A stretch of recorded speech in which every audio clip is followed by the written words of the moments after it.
El primer libro de Samuel, capítulo 4. Y las palabras de Samuel llegaban a todo el pueblo de Israel.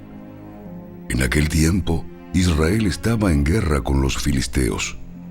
El ejército israelita acampaba cerca de Ebenezer y los filisteos estaban en Afec. Los filisteos atacaron al ejército de Israel y lo derrotaron matando a 4,000 hombres. Terminada la batalla, las tropas se retiraron a su campamento y los ancianos de Israel se preguntaban: ¿Por qué permitió el Señor que los filisteos nos derrotaran? Después dijeron: Traigamos de Silo el arca del pacto del Señor. Si la llevamos con nosotros a la batalla, nos salvará de nuestros enemigos. Así que enviaron hombres a Silo para que trajeran el arca del pacto del Señor de los ejércitos celestiales, quien está entronizado entre los querubines. Los hijos de Elí, Ofni y Finés, también estaban allí con el arca del pacto de Dios. Cuando los israelitas vieron que el arca del pacto del Señor llegaba al campamento, su grito de alegría fue tan fuerte que hizo temblar la tierra. ¿Qué estará pasando? Se preguntaron los filisteos. ¿Qué es todo ese griterío en el campamento de los hebreos? Cuando les dijeron que era porque el arca del Señor había llegado al campamento, entraron en pánico. ¡Los dioses han llegado a su campamento! ¡Esto es un desastre! ¡Esto es un desastre! ¡Nunca antes nos hemos enfrentado a algo así! ¡Socorro! ¡Socorro! ¿Quién podrá librarnos de los dioses poderosos de Israel? Son los mismos dioses que destruyeron a los egipcios con plagas cuando Israel estaba en el desierto. ¡Filisteos! ¡Peleen como nunca antes! Si no lo hacen, seremos esclavos de los hebreos, así como ellos han sido esclavos nuestros. ¡Peleen como hombres! ¡Peleen como hombres! ¡Peleen como hombres! Así que los filisteos pelearon con desesperación y de nuevo derrotaron a Israel. La matanza fue grande. Ese día murieron 30,000 soldados israelitas. Los sobrevivientes dieron la vuelta y huyeron, cada uno a su carpa. Entonces los filisteos capturaron el arca de Dios y mataron a Ofni y a Finés, los 2 hijos de Elí. Un hombre de la tribu de Benjamín corrió desde el campo de batalla y más tarde ese mismo día llegó a Silo. Había rasgado su ropa y echado polvo sobre su cabeza en señal de dolor. Elí esperaba junto al camino para oír noticias de la batalla, pues estaba tan preocupado por la seguridad del arca de Dios que le temblaba el corazón. Cuando llegó el mensajero y contó lo que había sucedido, un clamor resonó por todo el pueblo. ¿A qué se debe todo ese ruido? Entonces, el mensajero corrió a donde estaba Elí, quien tenía 98 años de edad y ya estaba ciego, y le dijo: Acabo de llegar del campo de batalla. Estuve allí hoy mismo. ¿Qué pasó, hijo mío? Israel fue derrotado por los filisteos. Masacraron a la gente. También mataron a sus 2 hijos, Ofni y Finés, y capturaron el arca de Dios. Cuando el mensajero mencionó lo que había sucedido al arca de Dios, Elí cayó de espaldas de su asiento junto a la puerta. Se quebró la nuca y murió, porque era viejo y demasiado gordo. Durante 40 años había sido el juez de Israel. La nuera de Elí, esposa de Finés, estaba embarazada y próxima a dar a luz. Cuando se enteró de que habían capturado el arca de Dios y que su suegro y su esposo habían muerto, entró en trabajo de parto y dio a luz. Ella murió después del parto, pero antes de que muriera, las parteras trataron de animarla. No tengas miedo. Tienes un varón. Pero ella no contestó ni les prestó atención. Al niño le puso por nombre Icabod, que significa ¿dónde está la gloria? Porque dijo: la gloria de Israel se ha ido. Le puso ese nombre porque el arca de Dios había sido capturada y porque murieron su suegro y su esposo. Y luego dijo: La gloria se ha ido de Israel, porque el arca de Dios ha sido capturada.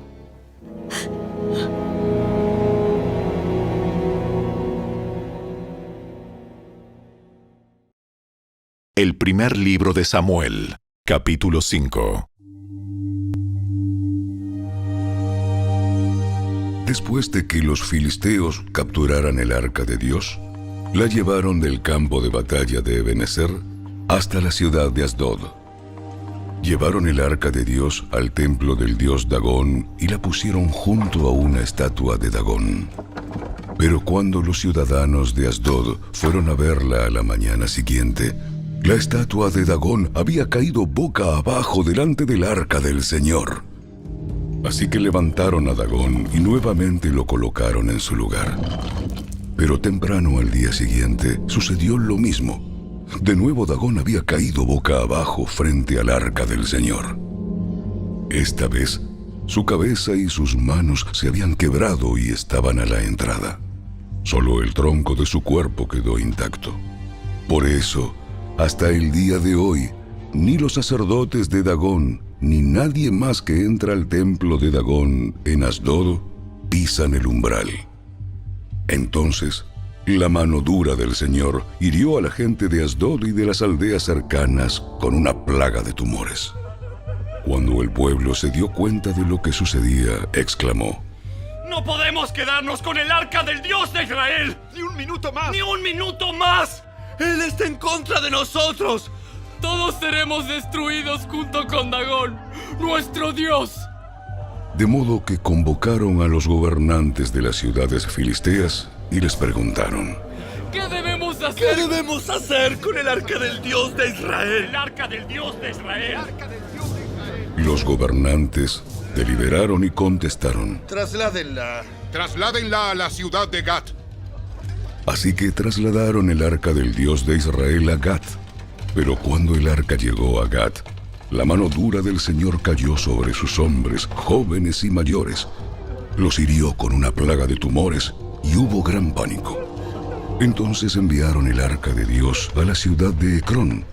Pero cuando los habitantes de Ecrón vieron que se acercaba, clamaron: Traen el arca del Dios de Israel a nuestra ciudad para matarnos a nosotros también.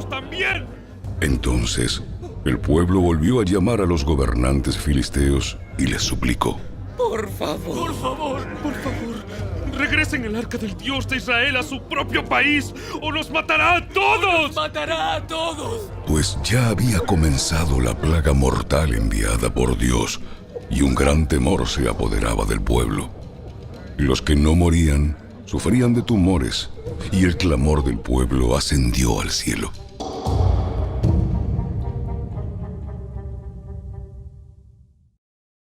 El primer libro de Samuel, capítulo 6. Así que el arca del Señor permaneció en territorio filisteo por un total de 7 meses. Entonces los filisteos mandaron llamar a sus sacerdotes y adivinos y les preguntaron: ¿Qué debemos hacer con el arca del Señor?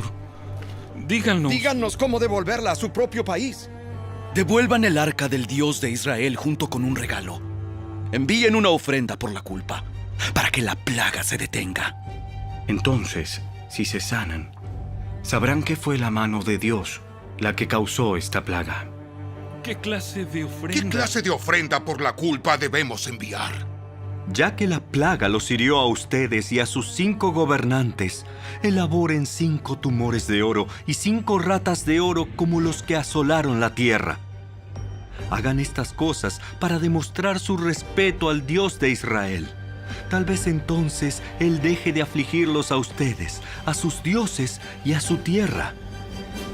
No sean tercos y rebeldes como lo fueron Faraón y los egipcios. Cuando Dios terminó con ellos, estaban deseosos de dejar ir a Israel. Así que construyan una carreta nueva y busquen 2 vacas que acaben de tener cría. Asegúrense de que las vacas nunca hayan llevado yugo.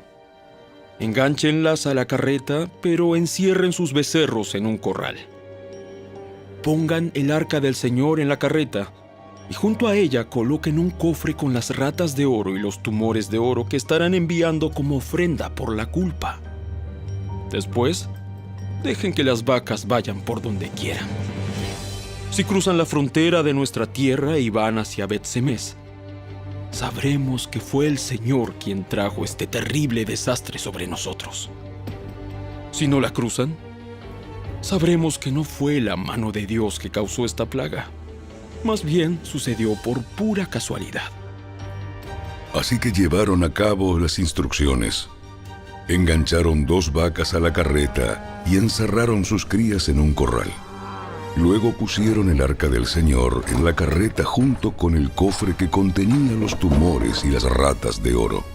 Y efectivamente, las vacas, sin desviarse a ningún lado, siguieron directo por el camino hacia Bet-Semes, mugiendo por todo el camino. Los gobernantes filisteos la siguieron hasta los límites de Bet-Semes. Ahora bien, los habitantes de Bet-Semes estaban cosechando trigo en el valle, y cuando vieron el arca, se llenaron de alegría. La carreta entró en el campo de un hombre llamado Josué y se detuvo junto a una roca grande. Entonces, la gente hizo pedazos la madera de la carreta para leña, mató a las 2 vacas y las sacrificó al Señor como ofrenda quemada. Varios hombres de la tribu de Leví levantaron de la carreta el arca del Señor y el cofre que contenía las ratas y los tumores de oro, y los pusieron sobre la roca grande. En ese día, el pueblo de Bet-Semes ofreció muchos sacrificios y ofrendas quemadas al Señor. Los 5 gobernantes filisteos observaron todo esto y luego regresaron a Ecrón ese mismo día. Los 5 tumores de oro enviados por los filisteos al Señor como ofrenda por la culpa eran regalos de los gobernantes de Asdod, Gaza, Ascalón, Gat y Ecrón. Las 5 ratas de oro representaban las 5 ciudades filisteas junto con sus aldeas vecinas, que eran controladas por los 5 gobernantes. La gran roca de Bet-Semes, donde colocaron el arca del Señor, todavía está en el campo de Josué como un testimonio de lo que sucedió allí. Pero el Señor mató a 70 hombres de Bet-Semes porque miraron dentro del arca del Señor, y el pueblo hizo gran duelo por lo que el Señor había hecho. ¿Quién puede estar en la presencia del Señor? Este Dios santo. ¡Este Dios santo! ¿A dónde podremos enviar el arca desde aquí? Así que enviaron mensajeros a la gente de Kiriat Jearim y le dijeron: Los filisteos han devuelto el arca del Señor. ¡Vengan y llévensela! ¡Vengan y llévensela! ¡Vengan y llévensela!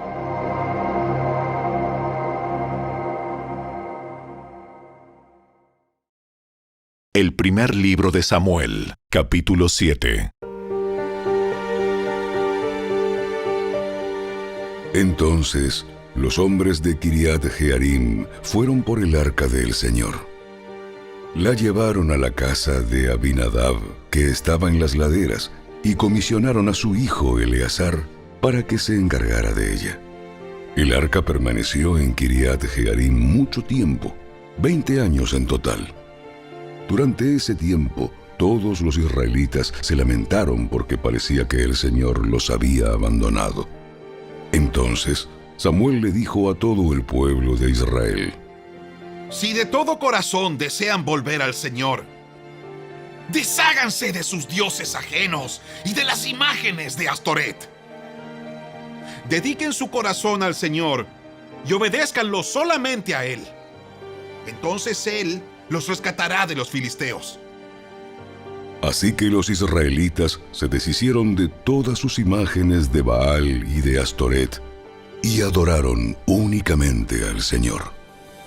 Después, Samuel les dijo: Reúnan a todo Israel en Mizpa, y yo oraré al Señor por ustedes.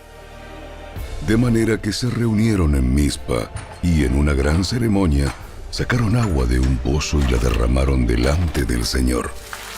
Asimismo, no comieron durante todo el día y confesaron que habían pecado contra el Señor. Fue en Mizpa donde Samuel se convirtió en juez de Israel. Cuando los gobernantes filisteos se enteraron de que Israel se había reunido en Mizpa, movilizaron a su ejército y avanzaron. El miedo invadió a los israelitas cuando supieron que los filisteos se acercaban. No dejes de rogarle al Señor nuestro Dios que nos salve de los filisteos. Que nos salve de los filisteos. Entonces Samuel tomó un cordero y lo ofreció al Señor como ofrenda quemada entera. Rogó al Señor que ayudara a Israel y el Señor le contestó. Entonces, justo en el momento en que Samuel sacrificaba la ofrenda quemada, llegaron los filisteos para atacar a Israel. Pero ese día, el Señor habló con una poderosa voz de trueno desde el cielo y causó tal confusión entre los filisteos que los israelitas los derrotaron. Los hombres de Israel los persiguieron desde Mizpa hasta un lugar abajo de Bet-car, matándolos a lo largo del camino. Luego Samuel tomó una piedra grande y la colocó entre las ciudades de Mizpa y Gesana. La llamó Ebenezer, que significa la piedra de ayuda, porque dijo: hasta aquí el Señor nos ha ayudado. De modo que los filisteos fueron sometidos y no volvieron a invadir a Israel por algún tiempo. Y durante toda la vida de Samuel, la mano poderosa del Señor se levantó contra los filisteos. Entonces fueron restituidas a Israel las aldeas cercanas a Ecrón y Gat, que los filisteos habían tomado, junto con el resto del territorio que habían tomado de Israel. Y en esos días hubo paz entre los israelitas y los amorreos. Samuel continuó como juez de Israel por el resto de su vida. Cada año hacía un recorrido y estableció su tribunal, primero en Betel, luego en Gilgal y después en Mizpa. Juzgaba al pueblo de Israel en cada uno de estos lugares. Luego regresaba a su hogar en Ramá, donde también atendía otros casos. En Ramá, Samuel construyó un altar al Señor.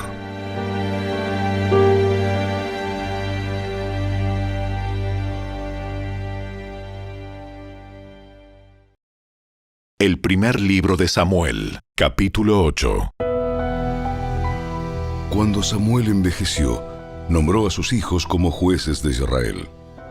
Joel y Abías, sus hijos mayores, establecieron su corte en Beerseba. Pero ellos no eran como su padre, porque codiciaban el dinero, aceptaban sobornos y pervertían la justicia. Finalmente, todos los ancianos de Israel se reunieron en Ramá para hablar del asunto con Samuel. Mira, Samuel, ya eres anciano, y tus hijos no son como tú. Danos un rey para que nos juzgue, así como lo tienen las demás naciones. Samuel se disgustó con esta petición y fue al Señor en busca de orientación. Haz todo lo que te digan, porque me están rechazando a mí y no a ti. Ya no quieren que yo siga siendo su rey. Desde que los saqué de Egipto me han abandonado continuamente y han seguido a otros dioses. Y ahora te tratan a ti de la misma manera. Haz lo que te pidan, pero adviérteles seriamente acerca de la manera en que reinará sobre ellos un rey. Entonces Samuel transmitió la advertencia del Señor al pueblo que pedía un rey. Esta es la manera en que un rey gobernará sobre ustedes. El rey reclutará en el ejército a los hijos de ustedes y los asignará a los carros de guerra y a sus conductores, y los hará correr delante de sus carros. Algunos serán generales y capitanes del ejército. Otros serán obligados a arar y a cosechar los cultivos del rey. Y otros harán las armas y el equipo para los carros de guerra. El rey tomará a las hijas de ustedes y las obligará a cocinar, a hornear y a hacer perfumes para él. Les quitará a ustedes lo mejor de sus campos, viñedos y huertos de olivos. y se los dará a sus oficiales. Tomará 1/10 parte de su grano y de sus cosechas de uvas, y la repartirá entre sus oficiales y miembros de la corte. Les quitará sus esclavos y esclavas, y les exigirá lo mejor de sus ganados y burros para su propio uso. Les exigirá la 10ª parte de sus rebaños, y ustedes serán sus esclavos. Cuando llegue ese día, suplicarán ser aliviados de este rey que ahora piden. Pero entonces, el Señor no los ayudará. Sin embargo, el pueblo se negó a escuchar la advertencia de Samuel. Aún así, todavía queremos un rey. Nuestro deseo es ser como las naciones que nos rodean. El rey nos juzgará y será nuestro líder en las batallas. Así que Samuel le repitió al Señor lo que el pueblo dijo. Y el Señor respondió: Haz lo que te piden y dales un rey. Entonces Samuel estuvo de acuerdo y los envió a sus casas.